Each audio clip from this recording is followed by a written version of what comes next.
welcome back to my channel. Welcome to today's video. Good morning, good afternoon, good evening, wherever you guys may be. Today's video, we are hopefully going to be finding as many 5-star reads as possible in the month of October. I recently finished Lovely War by Julie Berry and gave it 5 stars. I read it on my Kindle, and the last time I rated a book 5 stars was in August. It's a little bit of a problem. I don't know if it's just the books that I'm picking are not in line with my taste, or if I'm just picking books that are, I don't know, just not written super well. So I think I'm gonna switch it up and hopefully be reading through some books that cater more towards my taste, and I'm only gonna be picking up books that I believe have 5-star potential. So first up, we have The Four Winds by Kristin. This is a historical fiction story told from 2 different perspectives of women during the Great Depression.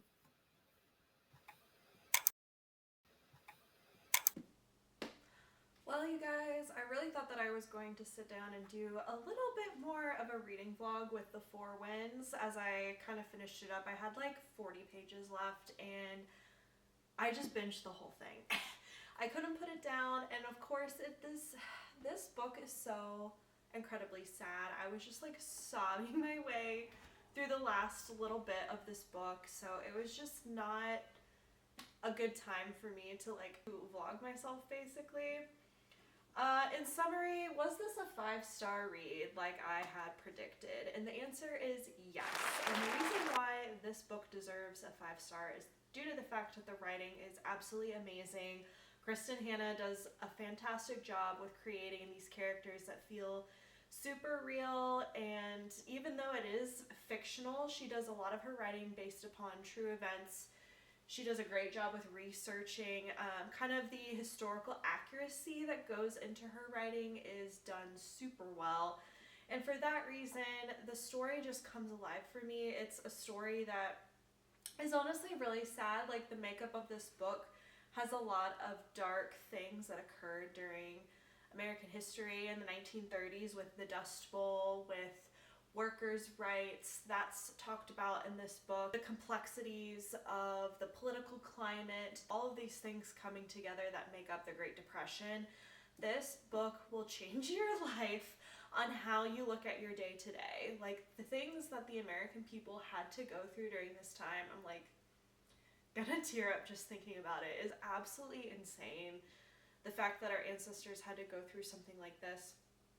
This book is gonna stay with me for years to come. It was probably one of the best books I've read this year. I've read 2 other books by Kristin.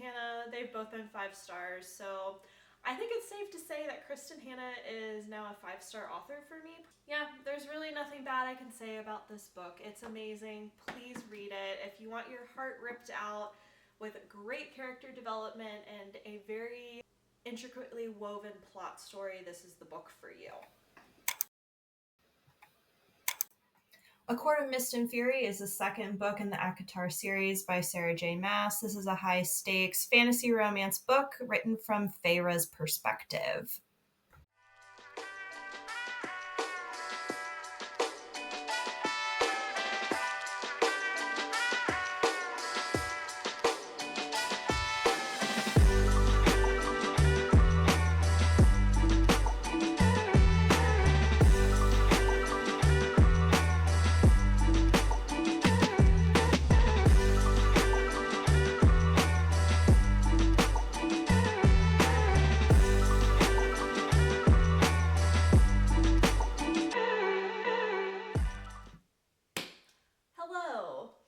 So it's been a little bit since I've updated you guys. I am making some pretty good headway into A Court of Mist and Fury by Sarah J. Maas.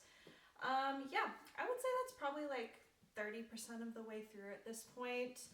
A lot of the books so far has been more of like world building and setup, and now I'm in like part 2 on page 214, and it's really starting to pick up now and become a lot more interesting. I was a little bit unsure at the beginning of like which direction we were gonna go in, and like it does pick up right when ACOTAR left off in the first book, and I just wasn't really like feeling the storyline very much, and also like some of the characters were really annoying to me.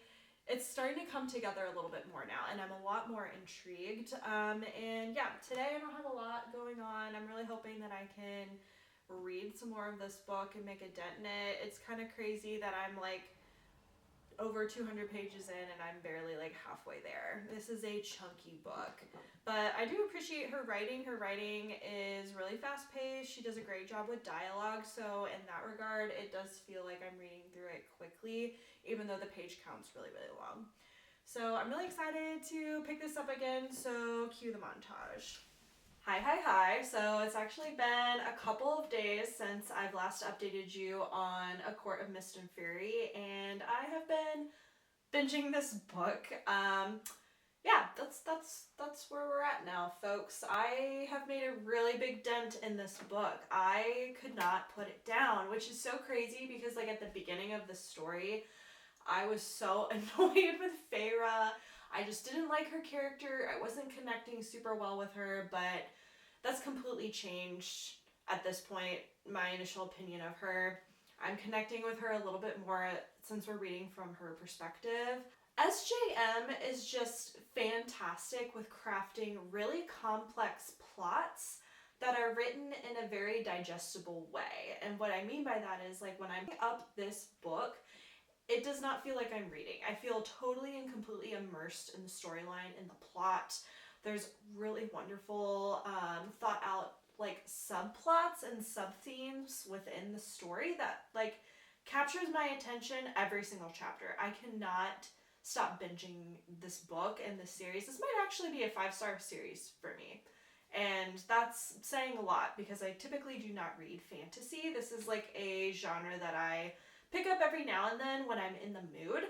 I am very delighted by this book, and I don't know what else I want to give to you guys about having any like spoilers in the story. I guess I could say there were a couple of like plot twists thrown in here that like threw me off guard that I was not expecting, which I really appreciate in writing. Yeah, so I'm on page 568, chapter 59. And there's a total of 626 pages. So I am basically almost done with this story. I really need to finish it. So we're going to finish reading A Court of Mist and Fury, and then I'm going to share my final thoughts with you.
After I finished this book because it was so amazing and so good, and like I didn't realize that I was missing out so much on a book like this. The overall like plot was 10 out of 10.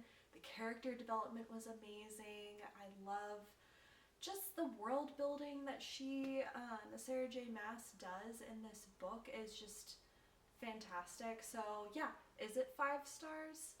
Easy 5 stars. This is probably one of the best books I've read this year.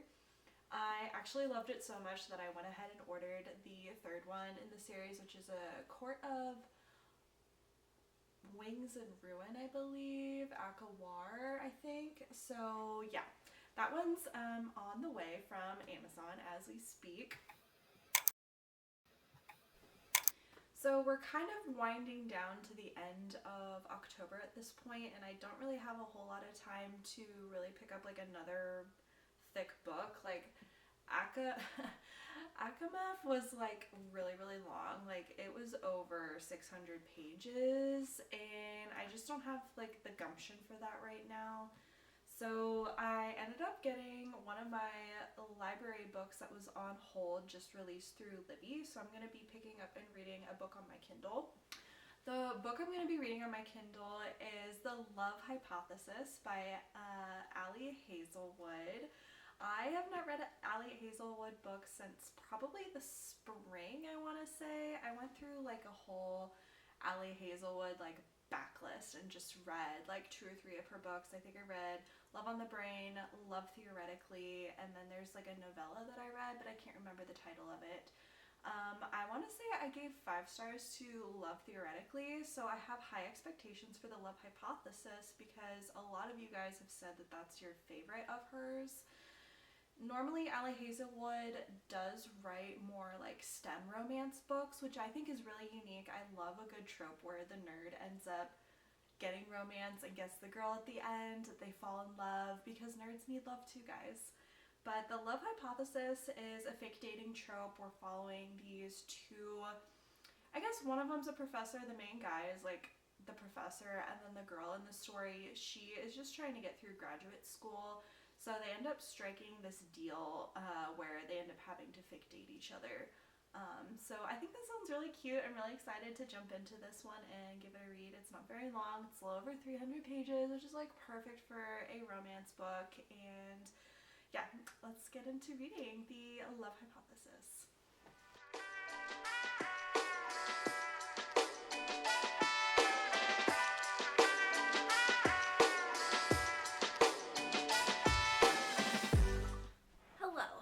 I've been reading The Love Hypothesis by Ali Hazelwood, and I am officially, I want to say I'm 6 chapters in. I'm on page 94. Yes, 94. And what I can tell so far from Ali Hazelwood's writing, I really enjoy the fact that this is third person. I feel like some of her other books are first person. So we are still kind of getting more insights into the main girl in the book, Olive, and so Olive is kind of like a notorious like people pleaser. She's not really one to like stand up for herself, so she always puts others first, which ends up putting her in a bit of a predicament in this fake dating trope. Her best friend is now dating Olive's ex-boyfriend, and so to make it okay, she ends up like kissing the first guy that she sees walking through her lab, and it happens to be Adam, who is like the grumpy professor on campus that nobody likes. He makes everyone cry. He like rips apart their research and their proposals and whatnot. He's just like a very like uptight person, and she ends up kissing him, and her best friend walks by and sees them together, and that just kind of like kicks off their fake dating trope. It's honestly so cute. Her writing is just very like easy to understand, even though that, like some of the concepts are a little bit like out there, or are like, you know, it includes materials that I don't know that much about myself. I'm not a scientist. I don't come from academia, but I feel like the way that she writes, it's just very easy to follow, and it's very lighthearted. There's some really good humor in here. There's also an element of like a dark past or just like tragedy with Olive, so I'm kind of curious to see what Ali Hazelwood does with that moving forward, but really enjoying it so far. It's like a really cute, good read. Well, I really thought I was going to have more of an update for you guys, and the fact is I finished The Love Hypothesis. Couldn't put it down. Just another great bingeable book. I'm so thrilled with this video because I've been able to read so many good books. I really do officially feel like I'm out of that reading slump. I don't know what it was, but like September and early October, I did not have anything really over like 3.5 stars. So the fact that I was able to read another book that was 5 stars is just absolutely incredible. I freaking love The Love Hypothesis. I think it's my favorite Ali Hazelwood book by far. I still love Love Theoretically. Don't get me wrong, that one has some really good humor in it, and also I absolutely adore the characters in that one. The characters in The Love Hypothesis, especially Olive, is just a very like cutesy, heartwarming, like charming individual, and so because of that I think I really connected with her, and just she felt very real, and like I don't know, it felt like it was a love story that could be possible, which is probably why I love the story so much. The writing was good, the humor was good, the side characters were hilarious. I mean, I could dock a little bit of a point just due to the spice level in this book. If you've read other Allie Hazelwood, she is a little bit on the spicy side. There's just a couple chapters that are spicy though. It's not like the whole thing is like spice heavy. It's not a physical connection. The love connection between Adam and Olive is purely based off of like love for each other, and it was just so cute. I have not read a really good romance in a long time, so I'm just so thankful that I picked this up. You will not be disappointed if you read Love Hypothesis. So let's recap the books that we read in today's video. The first one was Lovely War. I didn't actually like record through that one, but I gave that one 5 stars for the month of October. It was brilliant. I read that on my Kindle.